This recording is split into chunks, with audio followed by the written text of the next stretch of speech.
بھائی یہ پرانا اشکال ہے، 1400 سال سے یہ منجن بک رہا ہے، حضرت فاطمہ کی وراثت کھا گئے تو فلانے کھا گئے، یہ منجن بہت پرانا ہو گیا ہے، یہ پرانا اشکال ہے، اس کے علماء 20 دفعہ جواب دے چکے۔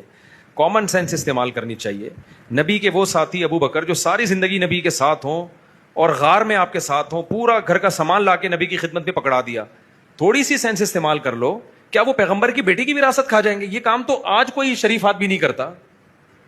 وہ صحابی جن کو نبی اپنی جگہ مسلح پہ کھڑا کر رہے ہیں، ابو بکر کو کہو وہ لوگوں کو نماز پڑھائے، حضرت عائشہ نے فرمایا نرم دل ہیں وہ نہیں کھڑے ہو سکتے مسلح پہ، عمر کو کہتے ہیں، فرمایا نہیں ابو بکر کو کہو کہ وہ پڑھائے نماز، کیونکہ آپ دنیا سے جانے والے تھے، آپ چاہ رہے تھے ابھی جو مسلح پہ ہوگا وہی مسلمانوں کا امام ہوگا۔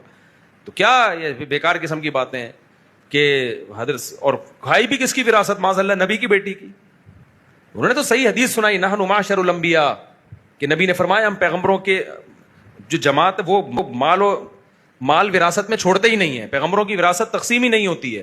پھر سیدنا علی رضی اللہ تعالیٰ عنہ کیوں راضی ہو گئے ابو بکر عمر سے، ان کے ہاتھ پہ بیعت کیوں ہو گئے؟ مدعی سس گواہ چس والی بات ہے۔ یہ الزام حضرت علی سے ثابت کرو جن کی زوجہ تھی۔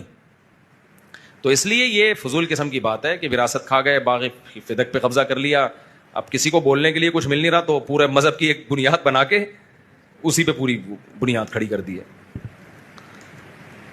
پھر یہ نبی پر اعتراض ہوگا کہ آپ نے آخری نبی ہو آپ صلی اللہ علیہ وسلم، تو آپ نے کیا ٹیم تیار کی ہے؟ کوئی غیر مسلم کیا بولے گا کہ آپ نے 4-6 آدمیوں کے علاوہ کوئی افراد ہی تیار نہیں کیے؟ یا تو پھر آخری نبی نہیں ہوتے نا، نبی نے آنا ہوتا۔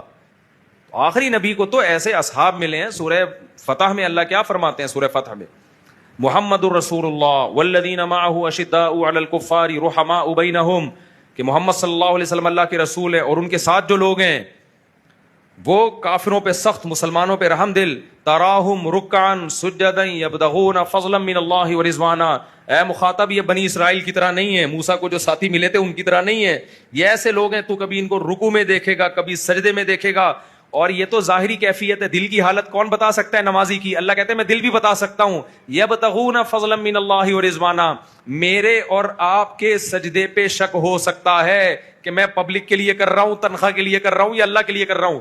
صحابہ کے بارے میں اللہ نے فرمایا یہ اللہ کا کیا فضل تلاش کر رہے ہوتے ہیں سجدوں اور رکوع میں۔ تو اتنے فضائل جس کے سنائے گئے ہوں اور ان پہ آپ یہ بڑے آرام سے الزام لگا دو وہ وراثت کھا گئے، اور کھائی بھی کس کی؟ نبی کی بیٹی کی، اور سارے صحابہ خاموش رہے۔ تو یہ بیوقوف بنانے کے لیے بہت اچھا منجن ہے بھائی۔ بیوقوف لوگ اس سے بیوقوف بنتے ہیں، جو سمجھدار لوگ ہیں وہ ایسی باتوں میں نہیں آتے، اور ان کے جوابات 20 دفعہ دیے جا چکے ہیں۔